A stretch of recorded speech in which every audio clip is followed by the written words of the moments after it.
কবর যদি খাল হয়ে যায়, সে কবরেতে যদি প্রাণী বাড়ে, ওই কবরের কি আযাব হয়? কি আছে কবর? কোন কবর যদি খাল হয়ে যায়, ওই কবরের থেকে যদি প্রাণী বাড়ে, ওটা আযাব হয়? আসলে কবরের আযাব তো সচক্ষে দেখা যায় না। অনুধাবন করা আল্লাহর ওলি যারা অনেক বড় দামি বুজুর্গানের দিন অনেকে সচক্ষে কবরের আযাব দেখেছেন।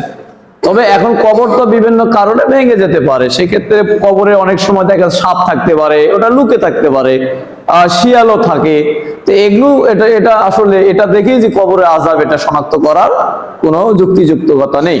তবে কবরে আযাব হয়ে থাকে অবশ্যই, এটা রাসূল সাল্লাল্লাহু আলাইহি সাল্লামের হাদিস দ্বারা প্রমাণিত, কবরে আযাব হয়।